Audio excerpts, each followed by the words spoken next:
এই বিরক্তর ছুটে কি করতাম, এই অসহ্যের কারণে আমি কালকে আমি মা আমাদের সন্তানরা বেচারাই। বিদেশে গিয়ে দেশের অর্থনীতির চাকা ঘোরান প্রবাসীরা, কিন্তু তাদের রক্ত ঘামে ভেজা সেই আয়ের বড় অংশ চলে যাচ্ছে সুদের কারবারিদের পকেটে।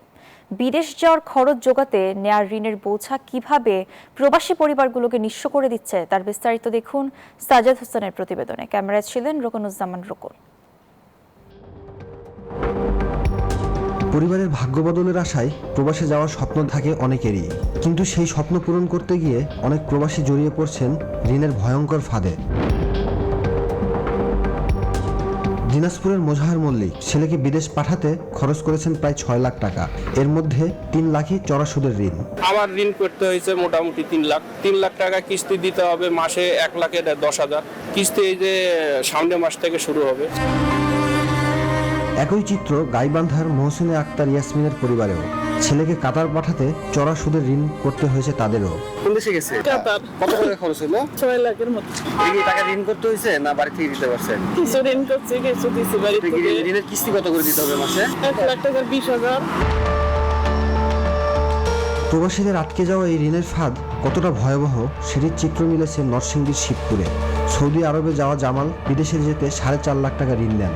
এর মধ্যে 2 লাখ টাকা ঋণ নিয়েছেন স্থানীয় এক সুদের কারবারির কাছ থেকে। কিন্তু বিদেশে গিয়ে প্রতিশ্রুত কাজ না পাওয়ায় নিয়মিত আয়ও নেই, আর এদিকে সুদের বোঝা বেড়েই চলেছে। মাত্র 9 মাসে 2 লাখ টাকা ঋণ দাঁড়িয়েছে 4,70,000 টাকায়।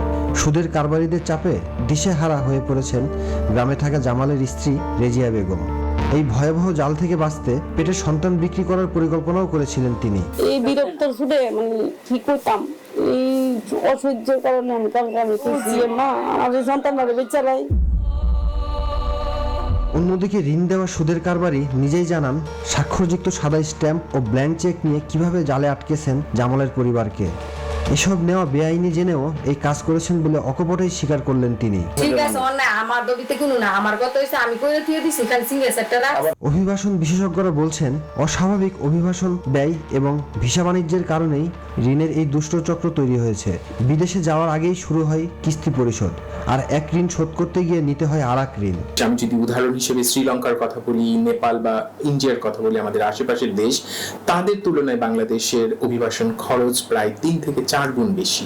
এবং এইটার মূল কারণটা হচ্ছে যে এই অভিবাসনটাকে নিয়ে এক শ্রেণীর এজেন্সি তারা বড় একটা বাণিজ্য করছে। স্থানীয় যারা সুদ ব্যবসায়ী আছে অথবা যারা মাইক্রো ফাইন্যান্স ইনস্টিটিউশন যারা আছে তাদের কাছ থেকে যখন এই ঋণগুলো নেয় তাদেরকে কিন্তু একটা বড় অঙ্কের সুদ দিতে হয়। এবং এইভাবে মাইগ্রেন্ট ওয়ার্কাররা তারা কিন্তু একটা ঋণের একটা জালের মধ্যে তারা পড়ে যায়।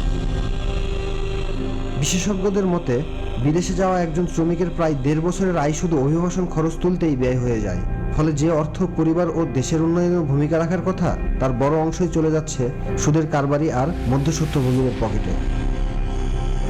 সাজ্জাদ হোসেন, নিউজ 24, ঢাকা।